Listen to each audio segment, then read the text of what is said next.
नमस्कार, स्वागत है आपका हमारे चैनल बायोलॉजिक्स में। हम अब तक बॉडी फ्लूइड्स एंड सर्कुलेशन के पार्ट 1 को डिस्कस कर चुके हैं। अब हम पार्ट 2 पे आते हैं। लेक्चर स्टार्ट करने से पहले आपको बता दूं, यदि आप एनसीईआरटी पढ़ते हैं तो एनसीईआरटी पढ़ने के पहले या पढ़ने के बाद आप हमारे लेक्चर को ज़रूर देखें, जिससे आपके जितने भी डाउट्स हैं वो क्लियर हो जाएंगे। और यदि आपने अब तक हमारे चैनल को सब्सक्राइब नहीं किया है तो ज़रूर सब्सक्राइब कीजिए, लाइक कीजिए, कमेंट कीजिए, अपने दोस्तों के साथ शेयर कीजिए। तो दूसरे पार्ट में हम डिस्कस करेंगे सबसे पहले ब्लड ग्रुप के बारे में।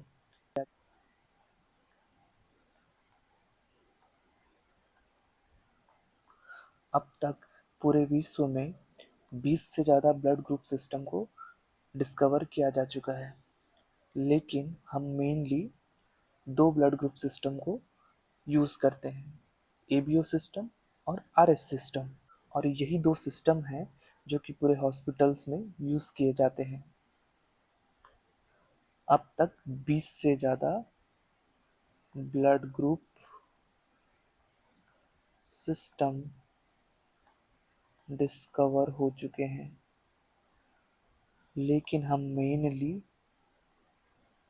दो ग्रुप सिस्टम को यूज़ करते हैं, एबीओ और आरएस सिस्टम को। अब जो ये ब्लड ग्रुप सिस्टम है, इसको सबसे पहले लैंडस्टीनर ने डिस्कवर किया था, जिसके लिए लैंडस्टीनर को नोबेल प्राइज से भी नवाजा जा चुका है। लैंडस्टीनर ने एक लॉ दिया था जिसे लैंडस्टीनर के लॉ के नाम से भी जानते हैं। लैंडस्टीनर का कहना था कि यदि आरबीसी के सरफेस पे कोई एंटीजन है, कोई सा भी एंटीजन, मान लीजिए एक्स, तो उसी के साइटोप्लाज्म में उसी का करस्पॉन्डिंग एंटीबॉडी नहीं होना चाहिए। यदि करस्पॉन्डिंग एंटीबॉडी होगा तो ब्लड क्लम्प हो जाएगी या फिर जो है क्लोटिंग हो जाएगी। याद रखिए, जो आरबीसी के सरफेस पे जो भी एंटीजन होता है वही डिसाइड करता है उस ब्लड के ग्रुप का। बस याद ये रखना है कि अगर सेम एंटीजन है तो उसी के अगेंस्ट उसके साइटोप्लाज्म में वो सेम एंटीबॉडी नहीं होना चाहिए। अब इसे ग्रुप्स के हिसाब से अच्छे से समझते हैं।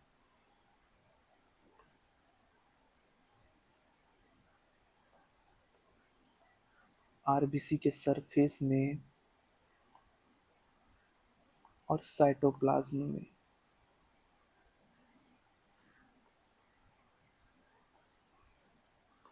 यदि आरबीसी के सरफेस में ए एंटीजन है तो उसी के साइटोप्लाज्म में ए एंटीबॉडी नहीं होगा। मान लीजिए उसके साइटोप्लाज्म में बी एंटीबॉडी है, तब उस केस में इसका जो ब्लड ग्रुप होगा वो ए होगा। जैसा कि मैंने कहा था कि जो आरबीसी के सरफेस पे एंटीजन होती है वही डिसाइड करती है उसके ब्लड ग्रुप को। इसी तरीके से अगर उसके सरफेस में बी एंटीजन है तो सेम साइटोप्लाज्म में बी एंटीबॉडी नहीं होगा। अगर मान लीजिए कि इसमें ए एंटीबॉडी है और जो ब्लड ग्रुप है वो डिसाइड होती है किससे, सरफेस एंटीजन से, यानी कि बी से, तो ये ब्लड ग्रुप होगा बी। आगे बढ़ते हैं। यदि आरबीसी के सरफेस पे ए भी है और बी भी है तो उस केस में, जैसा कि हम जानते हैं कि करस्पॉन्डिंग एंटीबॉडी नहीं हो सकता वरना क्लम्पिंग हो जाती है, तो इस केस में साइटोप्लाज्म में कोई से भी एंटीबॉडी नहीं होंगे। यदि ए होगा तब भी क्लम्पिंग हो जाएगा, बी होगा तब भी क्लम्पिंग हो जाएगा। तो इस हिसाब से इसमें कोई भी एंटीबॉडी नहीं होते। और जो ग्रुप डिसाइड करता है वो सरफेस एंटीजन करता है, तो इस केस में सरफेस एंटीजन ए भी है और बी भी है, तो ग्रुप जो है ए बी होगा। और जो चौथी होगी जिसमें कोई भी सरफेस एंटीजन नहीं होगा, तो उस केस में उसके साइटोप्लाज्म में एंटीबॉडी क्या हो सकती है? ए भी हो सकता है, बी भी हो सकता है, दोनों होंगे। और जो ग्रुप होगा, ना तो ए होगा ना तो बी होगा, ये होगा ओ। इस हिसाब से हम कह सकते हैं कि जो ए बी ब्लड ग्रुप है वो यूनिवर्सल रिसीवर है। क्यों? क्योंकि उसके अगेंस्ट कोई भी एंटीबॉडी है नहीं, तो कोई भी रिएक्शन होने का चांस नहीं है। वही ओ यूनिवर्सल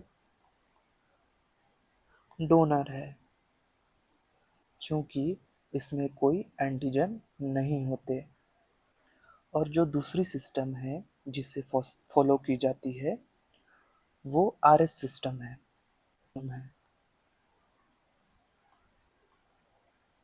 आरएस सिस्टम। अब ये आरएफ सिस्टम जो नाम है ये आया है रिसस मंकी से। सबसे पहले इसे रिसस मंकी में खोजा गया था, तो उसके बाद इसका नाम आरएस सिस्टम दिया गया। ये आरएच एंटीजन मंकी के आरबीसीज के सरफेस पे पाई जाती है, और इसी के सिमिलर, इसी के ग्रुप में आने वाला जो डिफरेंट एंटीजन है वो ह्यूमंस में पाया जाता है, जिसे हम डी एंटीजन कहते हैं।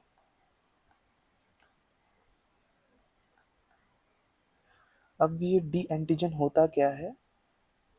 जैसा कि हमने सुना है कि कोई कहता है कि ए पॉजिटिव है, बी नेगेटिव है, या ए नेगेटिव है, ए पॉजिटिव है, तो ये डी एंटीजन सिर्फ पॉजिटिव और नेगेटिव को बताने का काम करता है। अगर ये डी एंटीजन ह्यूमंस में प्रेजेंट है तो उसे पॉजिटिव कहा जाएगा, अगर नहीं है तो नेगेटिव कहा जाएगा। 80% ऑफ द केसेस में ये पाई जाती है, तो 80% पॉपुलेशन क्या होती है? पॉजिटिव होती है, उनके ब्लड ग्रुप पॉजिटिव होते हैं, और रेस्ट जो 20% है उनमें नहीं पाई जाती, तो वो नेगेटिव होते हैं। जिस तरीके से एबीओ सिस्टम में एंटीबॉडीज पाए जाते हैं सरफेस एंटीजन के अगेंस्ट, तो ये भी एक सरफेस एंटीजन है, लेकिन इसके अगेंस्ट नेचुरली कोई भी एंटीबॉडी नहीं पाया जाता।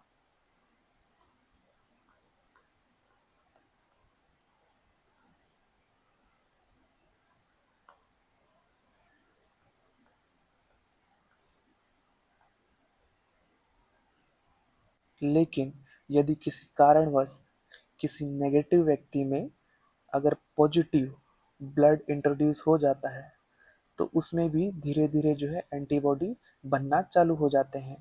इसी सिलसिले में हम डिस्कस करते हैं एरिथ्रोब्लास्टोसिस फीटालिस के बारे में।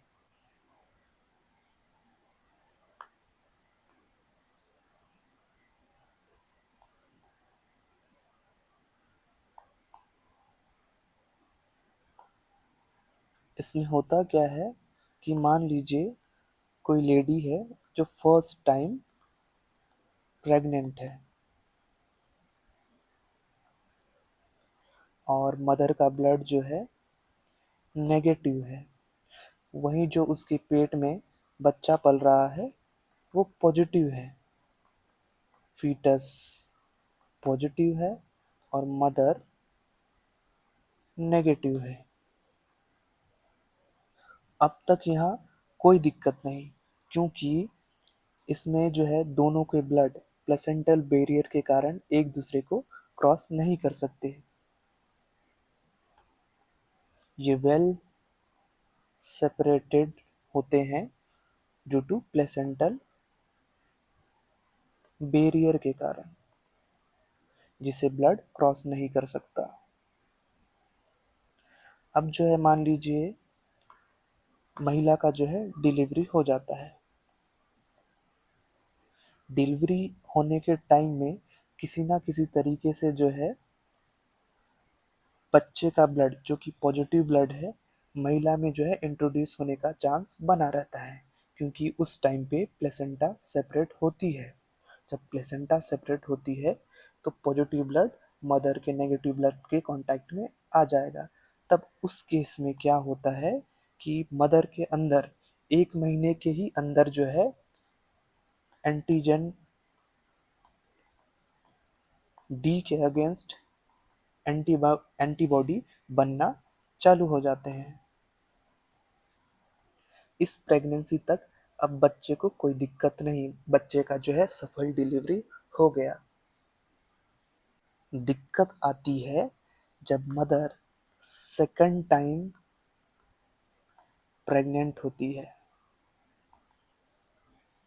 दिक्कत क्या आती है, जो एंटीबॉडी बनी होती है वो एंटीबॉडी आईजीजी टाइप की होती है, और हम जानते हैं कि जो आईजीजी एंटीबॉडी होती है वो प्लेसेंटल बैरियर को क्रॉस कर सकती है।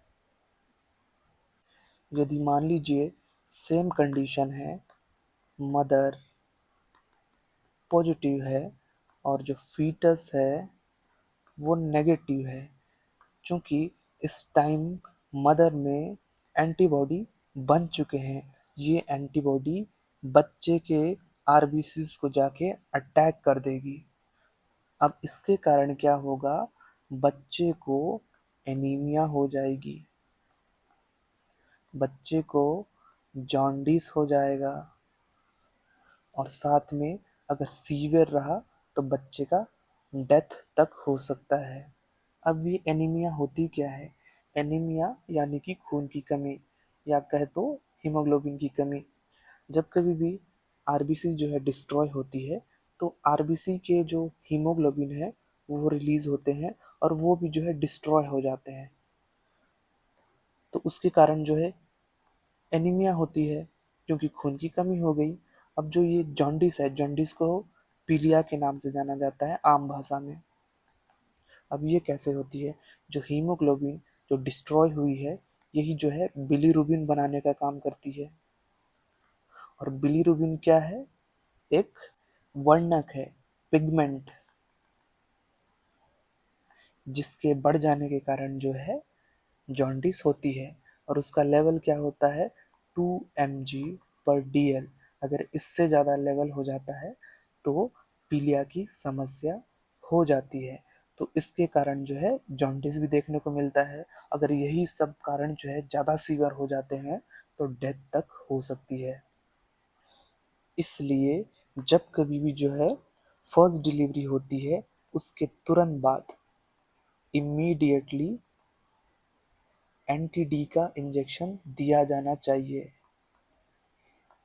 एंटी डी इम्यूनो ग्लोब्यूलिन का इंजेक्शन लगाना रहता है। अब बात आती है कि इसका नाम एरिथ्रोब्लास्टोसिस फीटालिस क्यों रखा गया है। Erythroblastosis fetalis. देखिए, फीटस से तो आप समझ गए होंगे किसके बारे में बात की जा रही है। और जो ये इरिथ्रोब्लास्ट हैं, ये एक्चुअली प्रिकर्सर होते हैं, या फिर कहें तो प्री मैच्योर आरबीसीस होते हैं।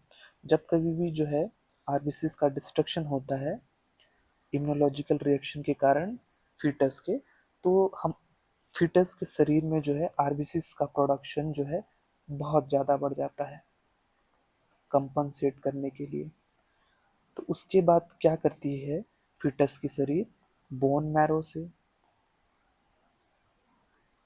लीवर से, स्प्लीन से आरबीसीस का जो है फॉर्मेशन बहुत तेजी से करना चालू कर देती है। जो आरबीसीस बनते हैं वो बहुत इमेच्योर रहते हैं, और उसे जो है सर्कुलेशन में रिलीज कर दिया जाता है। जो इमेच्योर आरबीसीस हैं, इन्हें ही इरिथ्रोब्लास्ट कहा जाता है, और इस साइज में जो है बड़े होते हैं नॉर्मल आरबीसीस से। तो चलिए ग्रुपिंग सिस्टम को और अच्छे से समझ लेते हैं। मान लीजिए स्लाइड्स हैं, इस तरीके के 4 स्लाइड्स बनाते हैं।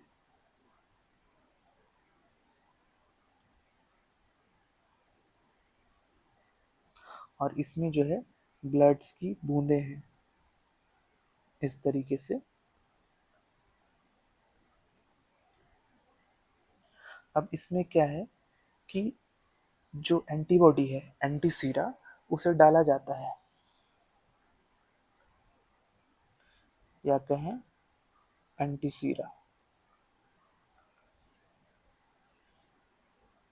अब एंटीसीरा हम डालते हैं। एंटीसीरा मान लीजिए हमने तीनों में डाला, एंटीसीरा ए, एंटीसीरा बी और एंटीसीरा डी। तीनों के अलग अलग एंटीसीरास आते हैं और तीनों में डालते हैं। यहाँ डाला ए, यहाँ डाला बी, यहाँ डाला डी। सेम ऐसे यहाँ भी ए बी डी, बाकी में भी सेम। अगर मान लीजिए अगर ए में जो है क्लम्पिंग हो जाती है और डी में भी क्लम्पिंग हो जाती है, तो उस केस में एंटीजन एंटीबॉडी मिल गए हैं, क्योंकि हमने एंटीबॉडी ए डाला था। तो ये ग्रुप क्या होगी, एंटीजन एंटीबॉडी मिल चुके हैं, तो ऑब्वियसली इसके सरफेस पे क्या थी, एंटीजन ए थी।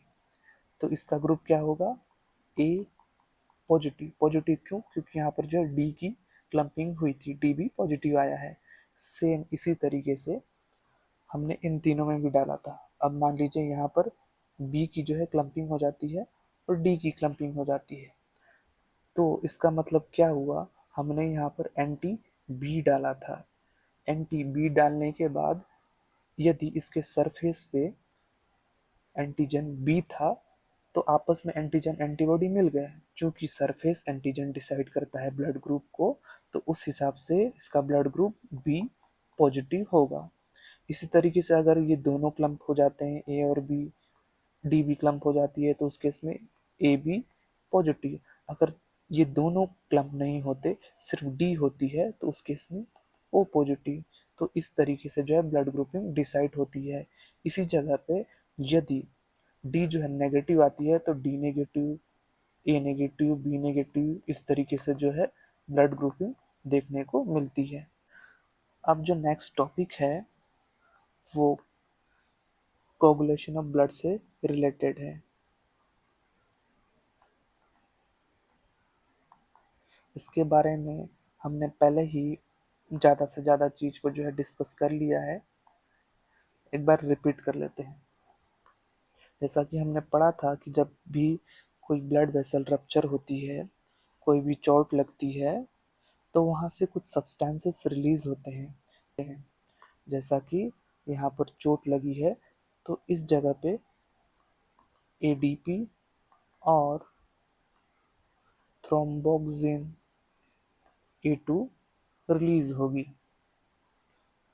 अब ये थ्रोम्बोक्सिन ए2 क्या करने का काम करते हैं एटीपी के साथ, ये एग्रीगेट करने का काम करते हैं प्लेटलेट्स को, यानी कि प्लेटलेट्स का जमावड़ा करने का काम करते हैं। जैसा कि हम जानते हैं कि प्लेटलेट का काम क्या होता है, क्लॉटिंग बनाना। तो इनके थ्रू जो है लूज प्लेटलेट प्लग का फॉर्मेशन होता है। और ये प्लेटलेट प्लग क्या होता है, टेम्पररी होता है, परमानेंट नहीं होता। ये जो है लूज प्लेटलेट प्लग का फॉर्मेशन करते हैं। अब आगे क्या होती है, at the same time fibrinogen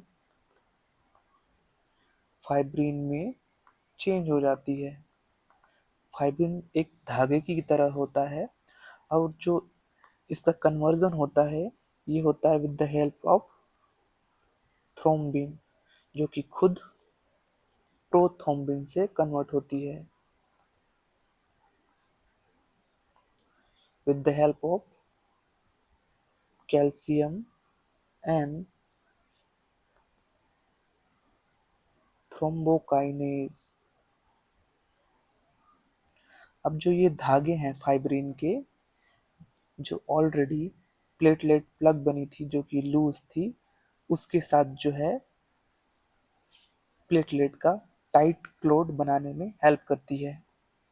अब धागे यहाँ पे जम जाएंगे और इस तरीके से जो है टाइट क्लॉट बनता है। और ये टाइट क्लॉट किस तरीके का होता है, ये जो है रेडिश ब्राउन कलर का होता है। जो कि आप यूजली जब कभी भी आपको चोट लगी होगी तब आपने देखा होगा। ये बॉडी की मैकेनिज्म होती है ताकि और फर्दर ब्लड लॉस को रोका जा सके। अब हम बात करते हैं लिम्फ की।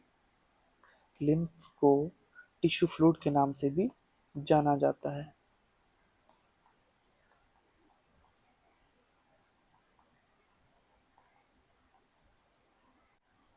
अब लिम्फ क्या होती है? लिम्फ एक कलरलेस फ्लूइड होती है। आपने कैपिलरीज के बारे में सुना होगा। कैपिलरीज होती क्या है? कैपिलरीज एक जंक्शन होती है आर्टरी और वेन की। मैंने आर्टरी को रेड से और वेन को लाल से दर्शाया है।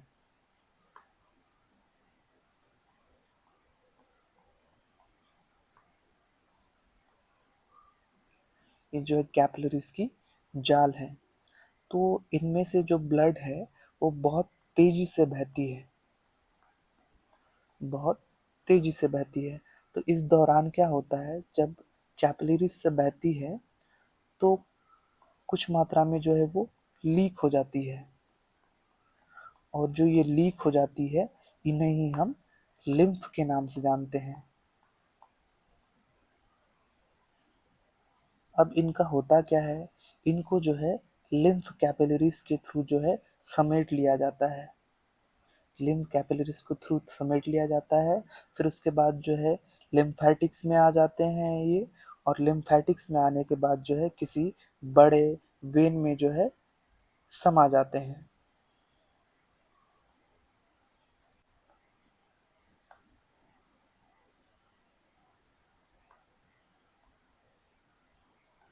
ये लिम्फेटिक्स है, ये वेन है,